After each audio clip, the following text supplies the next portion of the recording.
Assalamualaikum warahmatullahi wabarakatuh. Shalom, Om Swastiastu, Namo Buddhaya, Salam Kebajikan. Halo semuanya, perkenalkan kami dari kelompok 7, kelas J, mata kuliah Internet of Things, Fakultas Hukum Universitas Diponegoro. Pada kesempatan kali ini, kami akan memberikan penjelasan mengenai badan usaha bisnis. Apa itu badan usaha bisnis? Badan usaha adalah kesatuan hukum, ekonomi, dan teknis yang bertujuan untuk mencari laba dan keuntungan. Lalu selanjutnya adalah macam-macam badan usaha bisnis.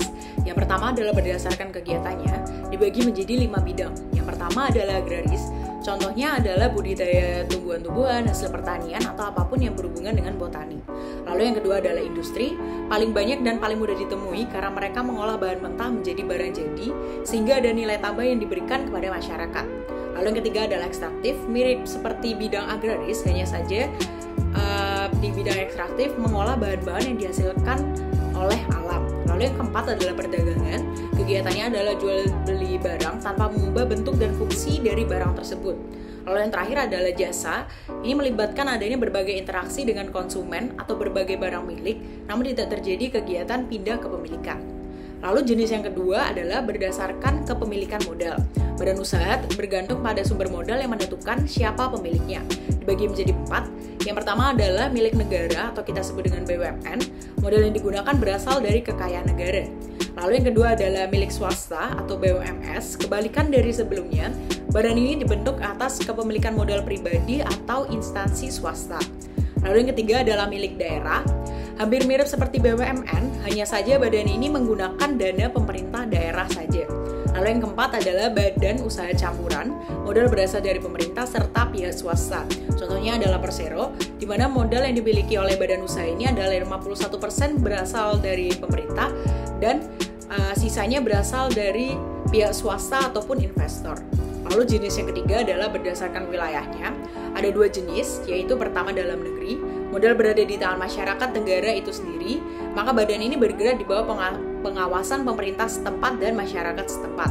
Lalu juga ada yang dari asing, badan usaha seperti ini artinya perusahaan asing yang beroperasi di dalam wilayah Indonesia atau di dalam negeri.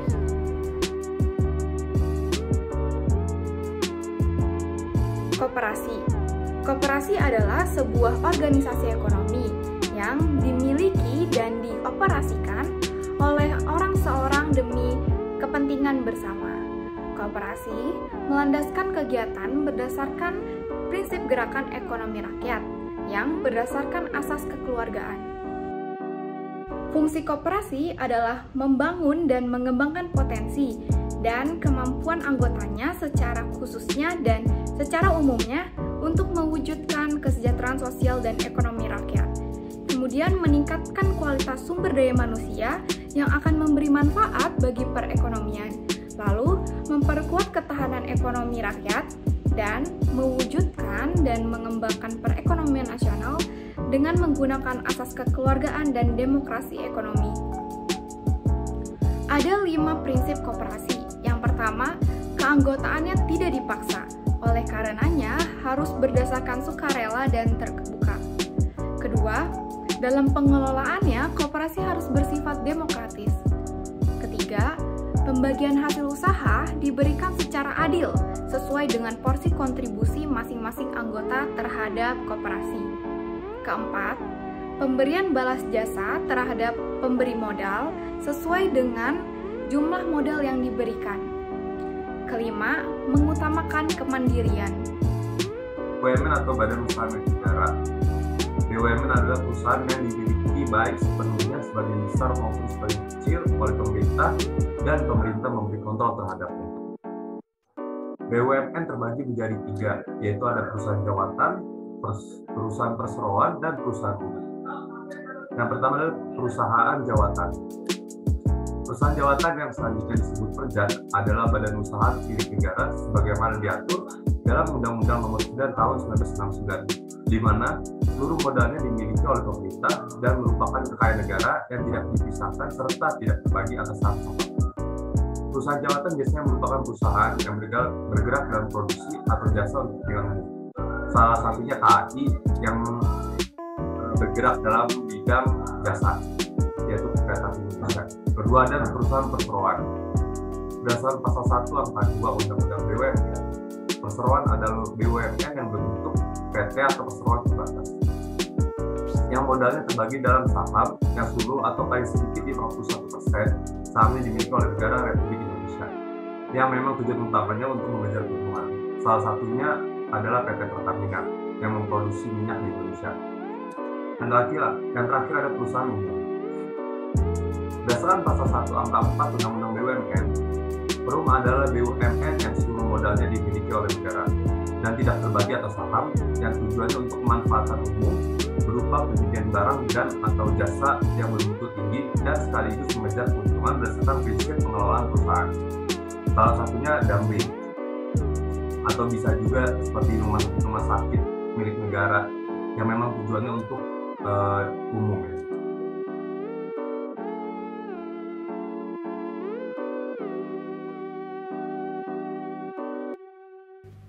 Selanjutnya ada Badan Usaha Milik Swasta atau BUMS. BUMS adalah badan usaha yang modalnya dimiliki oleh pihak swasta. BUMS didirikan dengan tujuan mencari keuntungan dalam mengembangkan usaha. BUMS sendiri memiliki dua jenis, antara lain badan usaha swasta dalam negeri dan badan usaha swasta asing. Kemudian jenis-jenis BUMS. Yang pertama ada Komanditer Venosub atau CV. CV merupakan badan usaha yang dibentuk oleh 2 orang atau lebih dengan beberapa anggota memiliki tanggung jawab yang tidak terbatas dan beberapa lainnya yang memiliki tanggung jawab terbatas. Selanjutnya ada perusahaan perseorangan atau PO. Perusahaan perseorangan adalah badan usaha atau perusahaan yang dimiliki, dikelola, dan dipimpin oleh individu. Umumnya, PO memiliki modal kecil, jenis produk, dan jumlah produksi terbatas. Tenaga kerja sedikit, alat produksi dan teknologinya cukup sederhana. Kemudian ada perseorangan terbatas atau PT. PT merupakan salah satu jenis usaha yang dilindungi oleh hukum dengan modal yang terdiri dari saham. Seseorang dapat dikatakan sebagai pemilik PT apabila memiliki sebagian saham sebesar yang ditanamkannya. Yang terakhir ada firma. Firma merupakan persekutuan antara seseorang dengan orang lainnya atau lebih untuk menjalankan usaha bersama dengan tujuan berbagi keuntungan yang didapatkan dari persekutuan tersebut. Lalu contoh badan usaha bisnis selanjutnya adalah joint venture. Joint venture adalah sebuah kesatuan perusahaan atau korporasi yang dibentuk antara 2 pihak atau lebih dengan tujuan menyatukan sumber daya untuk menjalankan aktivitas ekonomi secara bersama-sama. Juga disebut sebagai usaha patungan, yang artinya perjanjian bisnis antara kedua pihak ini untuk mengumpulkan sumber daya mereka dan mencapai tujuan tertentu. Lalu fungsinya bisa bermacam-macam.